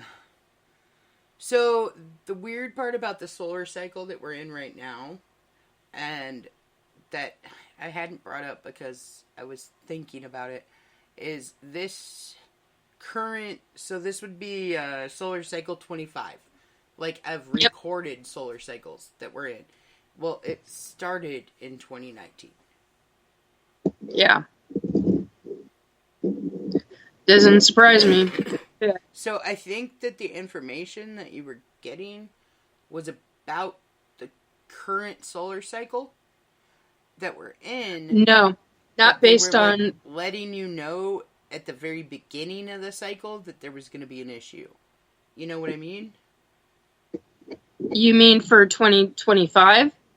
Yeah, because that was the thing, was that, so it started in 2019, and we all have weird shit happen in 2019 where we were like, whoa, there's something weird. Yeah. Okay? So, I think that at the beginning of that cycle, at least the two of you, if not Robert as well, I'm not sure, got some kind of a, like, psychic bing on Robert the fact says yes. that something was going to happen at some point during that 11-year cycle. And as it gets closer to it, you're getting more, like, feelings of, shit, something's happened. You know what I mean? Yeah. Yeah, something is happening in September. I know that. Well, yeah, and that's what I was specifically told was September 2024. Well, if you look up Carrington event online, there actually is a very good article in American Scientific, the magazine. And they actually do agree with you, Nikki, that something is happening by the end of this year. Mm-hmm. And it is going to be bad. Yeah, and they are trying to prepare for it, but they're explaining how hard it is to prepare for something when 90% of our stuff in space is no longer run by governments. It's ran by private companies, and they won't correct. Yeah. Corporations. Yeah, so like New Zealand, when in May when we had the bigger ones, apparently they shut down half their grid in New Zealand for a day. Just to make sure. But the problem is they're not going to give anyone else the information about how well that worked. And see, so this is the thing. This is why, like, us squabbling as fucking countries and everything else, we don't end up getting the damn information until it's too late. Where if we just shared the information in the first place, then we'd all be able to, like, hey, let's shut down the power grid everywhere for, like, 24 hours. And instead of it setting us back 200 damn years, it'll set us back one day. But here's the problem with that, Kayla. Even with and I agree with you, don't get me wrong, but here's the problem with that. Mm-hmm. One of the things that even the news in 1859, and yes, I know I'm referring back to real dark ages, where they had just begun using or around that time frame, had been using I can't think of it. Telegraph. Thank you. And it literally, on the telegraphs, it literally caused sparks and immediate fires. Fire. And our technology is so much greater than that now that, and you're dealing with, even if it is shortened, it's still going to cause these long-term freaking issues. Yes. And the thing is that even solar panels and different things like it's going to cause massive and long-term issues. Absolutely. Yes. Yeah. No matter what we do to prepare for it, it is going to cause some crazy shit to happen. And it's the equivalent. Way too technology based for that not to. It's the equivalent of a gigantic EMF. That's why it's like everywhere. Globally. Yes. To where it literally wipes, unless you have your items in a Faraday box. Right. Your items will be wiped out. Mm-hmm. You will not be able to use a phone, your cell phone. You will not be. Everything will be shorted out. It'll be gone. I will tell you the weird but kind of funny part about that is me and Cole live in a giant Faraday cage. The show will go on. I know people that do. So, to be honest, all of our electronics, the global internet and everything else most likely still won't work because of, you know how that works. But our own stuff within our home will be totally fine. It's going to be anything that we left outside, like vehicles and whatnot, that aren't. Have you protected your windows? Because unless your windows are in a Faraday cage, that will go through those glass windows. Our windows, so our roof extends too far beyond the windows. So we have completely, totally fucking standing at our door, we have no service on our phones. Like, your service will not reach our phones from here. Yeah, so we have to, in order to do that, we have to go outside and, pretty far away from the house before we'll get, actual outside service. And then, it actually does affect us on a regular basis with our lights and stuff. Sometimes we will lose power to certain lights because the cage interrupts it. And the cage is really just the roof. Mm-hmm. The roof is so thick and protected from the sun because it's got a 50-year warranty on the fucking thing. Friend, that's pretty much unheard of for a metal roof. It's fucking insane, and it is the heaviest damn metal. And I really don't know what the lady who originally owned the house was preparing for. No, because this place was set up. Okay, so when we bought the house, we were like, oh, okay, but we found really, really weird shit but in here and on this property that we're like, who the fuck owned this? Because I cannot remember. They were preparing for the apocalypse here. I've got a friend who's a retired engineer who worked for all the big name aerospace companies. Okay, now I haven't talked to him in a while, but the last time I did, he had said he had just gotten, and he lives not very far from me, so he's in the city, or he's not in Seattle, he's outside of Seattle, but he's within close proximity. I mean, we're maybe 8 minutes, 10 minutes away from each other. Mm-hmm. Now, he said at that time, the last time I actually talked to him, that he had finally finished his house.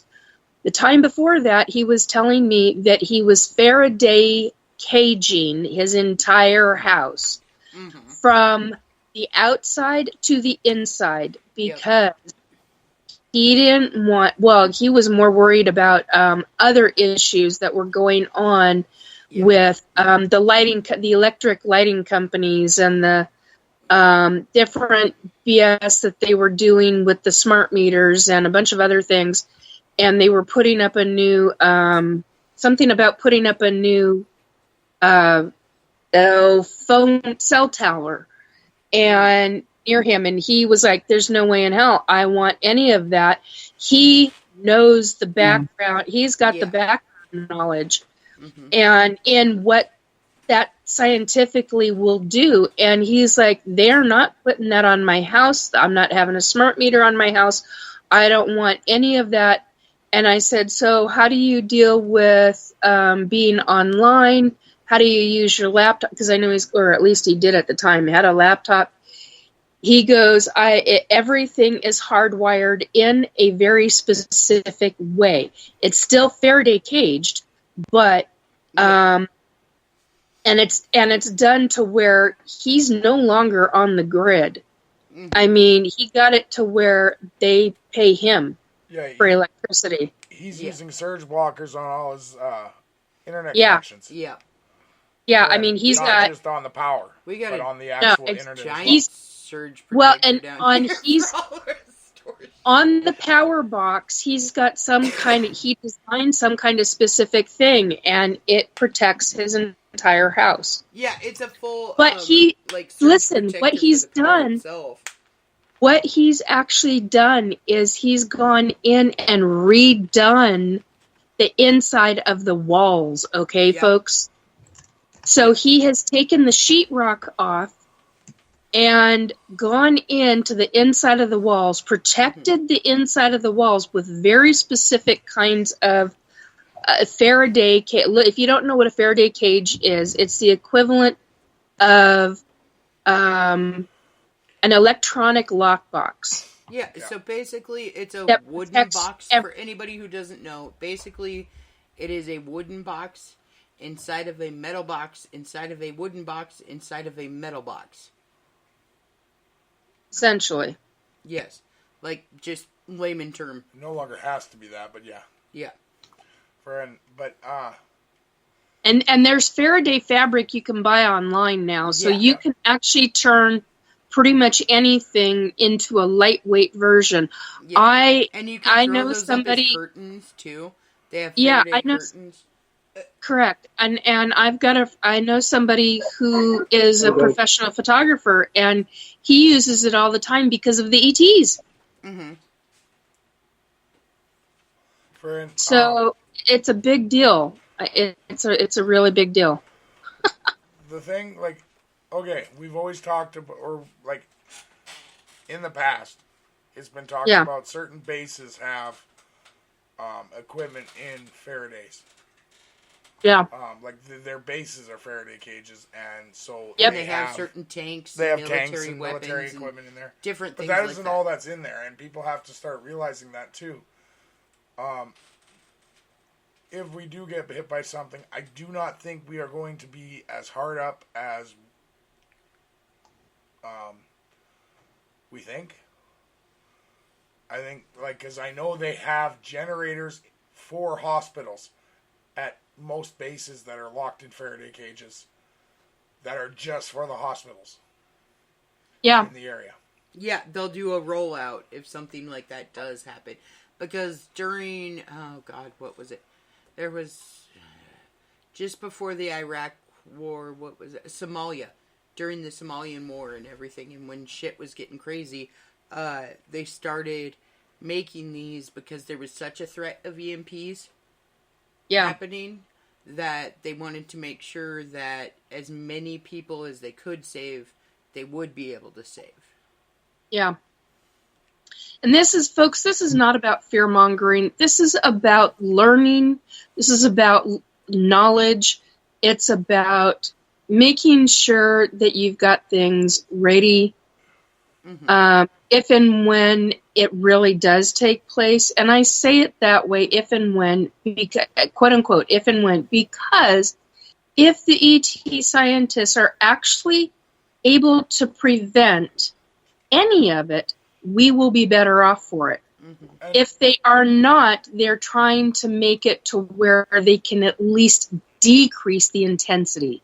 That's what kept coming up. Yeah, we also it's- got to remember to keep a positive attitude throughout all of it. Exactly. Exactly. This Yeah. is Because, I fear mean, money. like, This- if you've yeah, gotta have and the- that's the thing. If you just start freaking out immediately and like Yeah. letting the Right. world totally get to you and everything else, then you might as well have. Unfortunately, I'm going to put it this way: you might as well have just gone in the first wave of whatever is happening. Well, and Yeah. Mhm. it, In scheme of things, we've got 10 because you're months left. allowing So, that yes. negativity. So the one thing that I will tell certain people, just because, like, I am one of these people, I need a medication in order to live. I have to have that. Yeah, same here. So maybe before September, we get in contact with our doctors and get like a 90-day script. Yep. Okay, just as a Be on the precautionary safe side. thing. When Yeah. they leave you need guys with emergency supplies. I want to leave you guys with some positive Okay. stuff. Because there's so much negativity in our world right now. Exactly. Me and our son Jalen had a big conversation today. Friend, the first thing is he just graduated in June, and he actually got hit by, this was the first moment he was able to say, when I was in high school. Mm, And he was so excited. I don't blame him. He asked, like, is that what it's still like for you? And I'm like, absolutely not. It is not exciting anymore. It hurts. yeah. But I told him, you're going to get to that point, but you also got to realize every moment it happens, it's a new stepping stone for you. Because, like, right Yep. now, all of our birthdays, when we get carded at a store, the moment they see 19, they're like, oh, you're good. Yeah. And that hurts a little bit. But I told him, it's going to happen to you. Because he was born in 2006. I said, they are going to look at your ID and they're going to see the 00. And they're going to be like, okay, you're good. And he's like, no way. So, But then in the same conversation, friend, we were talking, as soon as we got back from reunion, he spent 12 hours in the house and immediately the next morning went camping again with his friends. And they're not as good at planning, so they were supposed to be gone for 2 days. He was back the next day. he didn't 100% want to, but when Cole actually talked to him and said, dude, pretty soon, you're going to have to really adult. You're Yeah. going to be Yeah. getting a job or going to school or whatever Yep. your life path takes you. But right away, you're going to realize that you have to start actually adulting. And Yep. right Mhm. now, Take the time this now. last summer that you have to be able to do these Yep. stupid things with your friends or make these memories, take every opportunity you can to do it. Yeah, Yep. It started out with, Dad, can I go do Those- this? And I said, yeah, like, I think we can swing that. And then he said, came back about 2 hours later and said, you know what, I'm just not feeling it. I don't think I'm going to go. And I looked at him and said, you know what, you're grounded. He's like, what? I said, yeah, you are not allowed in my house for 2 days. Get the hell out. And he's like, you're serious, aren't you? And I said, absolutely, you're going. I don't want to see your face. But see, that's the thing, is that I wish in some ways that my parents were a little more like, go experience before you have to adult. Yeah. Because there's a lot of things that I think about that I could have done at that point, or I had the opportunity to do at that point, but I was like, nah, or I pushed them to the side, where that could have been like one of the coolest things that I'd ever done, and I could have that experience. And I told my kids too, like, Jay wants to eventually move to Atlanta and do some recording and some different stuff like that. And he was talking to us about this. And I told him, absolutely go for it. Because you don't want to be that person at the age of 40 who looks back on their life and goes, I could have been this. Instead of, I went and I tried and I didn't make it. Or I went and I tried and this crazy shit happened and that's why I'm here. Or I went and I tried and look at me, I'm a superstar. You have no idea what could end up actually happening. So take those opportunities and take those chances and live the life that you want to live, because you never want to be that person that looks back saying, I could have, but I never tried. But like, okay, so like Nikki, you've been through all this already with your kids. Rosella, your 13-year-old daughter's your oldest? Yeah. Okay. However, I did raise my brother, so he's 34. I got to tell you something, though. When it comes to your kids, the older they get, the better the conversations get. That's for sure. Believe it. Like, not kidding at all. This is you're going to love this. I am loving this age with the 3 boys. Friend, I have never been able to connect with someone as well as I have been our kids. And I love it. Friend, even though, like today, Jalen was telling me, our generations, yours and mine, so Gen X and Millennials. no, he's not a millennial, is he? You are. Oh, No, you are. no, I'm not. Well, you're in that weird in between. I'm Canadian, therefore I'm still Gen X. Fuck you. You're a boomer. And we're going out But- Canadians. You're just part of the old people. Yes. Oh my gosh. And he said that we're really similar. And I needed him to explain it. And he said his friend Kine, they were talking around the campfire, and his friend Kine told him that he believes he's the universe. And I'm like, well, that's kind of egotistical. I don't think any of us would ever really put it that way. And he said, no, you don't understand what I mean. He believes that he used to judge people when he was a kid. But now that he's a little bit older, he's realizing he looks at someone who has mental handicaps and says, damn, in one of these lifetimes, I'm going to be that guy. He realizes that we all have the same makeup. Therefore, we are all the universe. Everyone is. And it's kind of cool to see an 18-year-old kid feeling that. That's a very interesting take on it, too. Yeah, Right? really is. Well, I got to say, I've got a 32-year-old. And it doesn't make you feel old, let me tell you. That sure as hell does. But there have been some conversations that he and I have had that are just, they're mind-bending. Yeah. But it's so fantastic that we've always had some really interesting conversations.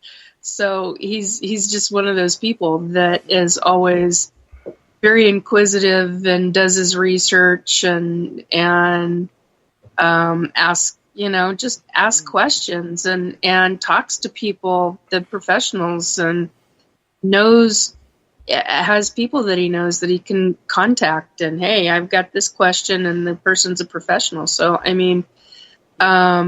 so we've always had some very interesting conversations, but after he's been an adult, it's much, much more so. See, the thing that gets me every time with my older boys, okay, because I got one, Jay's going to be 18 here in 2 weeks. Almost 2 weeks. Yeah, 2 weeks. Hunter, 6 months after that, will be 18. And then John is 16, and he'll be 17 here, coming soon. Yeah. And what gets me is these kids have grown up together. They've done, all of this crazy stuff together and everything else.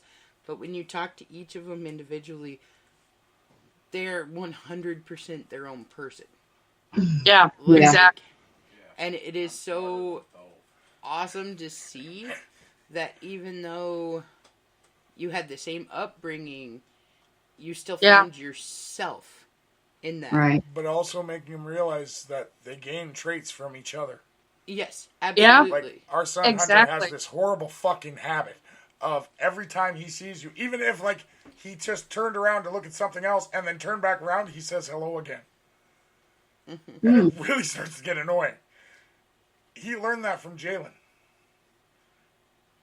And Jalen didn't believe me, but I told him, like, you've learned stuff from them too. Like, Hunter has always been a very, I don't know the term for this, but where you have to touch everything. It's sensory. Yeah. Sensory. Yeah, that's a and sensory thing. Yeah. So He has he always sensory. had to put things in his mouth. And he's kind of growing out of it. But Jalen, when we first met him, would not put anything near his mouth. Now, pens, freaking keys, he doesn't give a shit. It's going in his mouth. Right? He learned that from him. You get things from the people around you that make you who you are. And the best part about it is Both our got a 12-year-old little better daughter. by sitting by me. No. Yeah, our 12-year-old daughter Kimberly picked up All of it. like every trait from every one of the boys, and she's just a modge podge of everything they've ever done or said, and everything we have. So it's just freaking Well, I've everywhere. got friend. I've got. Well, she's now deceased, but I've got a friend. They had 6 kids, and they're they're all like each other, and they don't realize it. I'm just like, well, they do now. I mean, they're all in their 30s or older. Oh God, that makes me really. But anyway, I mean, the youngest, I think, or the oldest is 42 or 44. Anyway, it's just it's interesting to remember them as 8 or 10 years old or 12 Right. years old, and here they're in. Most of them, they're, what is it? Yeah, God, I got to think about this a second. They're like 38 to 44 or something. Anyway, it's been a while. I haven't done the math in such a long time. But anyway, the point is there's 6 of them, and you talk to them individually, and it's very much like they're all together again. And when they're all together, it's like, whoa! Right? Like, So wow. I gotta tell you something that mind made me bending. super laugh the other day. Is my mother has been That's taking John out to do like driving stuff so he can get his license, right? So she's been taking him out on drives and everything else. And then she was talking to me the other day, and she goes, well, I mean, it's only been, she goes, holy shit, it's been 50 years since I got my license. Right? She's like, I've been driving for 50 years. She's like, that happened overnight. I'm like, holy crap. So the last positive that's thing like- I'm going to show you guys is I sent it to both the chat in on messages between us, and I sent it on the Discord. Friend, these are John, Jalen, and their cousin Michael. And can anyone guess the movie? What? Friend, Okay, so Johnny, when he grew his hair out, he was wearing this Coca-Cola hat that looked like the Forrest Gump hat that he was wearing when he was running the whole time. And when we were over at reunion, we looked over, and Cole had gotten John a hat that says Bubba Gump, like Shrimp Company, on it. So that's the hat that he's wearing. And his cousin Michael was sitting in my sister's wheelchair on his legs. And then Jalen was sitting next to him. And we were like, holy shit, it's the whole cast of Forrest Gump. So we had to take the it's picture. Forrest Gump, Lieutenant Dan, and Bubba. You're just missing Jenny. Yeah, that's funny. Yeah, we're missing Jenny. We should have got Taylor. Oh Taylor my to God. stand in the background. Jedi. But Yeah. that picture made me laugh so hard because I was like, Jesus, you just looked over and look at that. All they need is a box of chocolate. They're eating them. And with that, ladies and gentlemen, we are out of here. It is 12:05. Thank you very much for listening, as always. Nikki, Rosella, and Robert, for as much as he was able to be here, thank you very much for being on. What do you guys want to talk about next week? Oh, God. I don't know. I have an I'm idea. so tired now. I have No an idea right now. I have an idea. What's that? I kind of want to continue this question. I kind of want to talk about... I have a little bit of homework for everyone. Think about the things that this could affect that none of us think about. Because I have one to start with. Space Oh, wait. junk. I just remembered. I will not be here Oh, no? next week. Okay. I will put that into the calendar. Yeah, I'm in Michigan. Like the shit that fell from the sky in our backyard? Yeah. Okay. And also, This is a storm. It has solar winds. Oh, yeah, you know, I don't know. Yeah. Not push some of it in. Well, You can not also- only that, but there's so many Starlinks up there right now. and it could fix it, and it could mess with the tides. And the, Not as much, honey. Not as Why much. did you sound so Irish when you said that? I don't know. Yeah. Okay, so we can look into like some stuff for next week, and we'll get with you guys in the chat, and we'll come up with something for sure. Yeah. So, Okay. yeah. Plan. Again, thank you for listening. And from all of us, we will see you next week, 10 o'clock Pacific Standard Time, next Wednesday. Good night, everybody. Run. night. Night. Night. Night. Data transfer complete. System malfunction. Please evacuate immediately. Program terminated.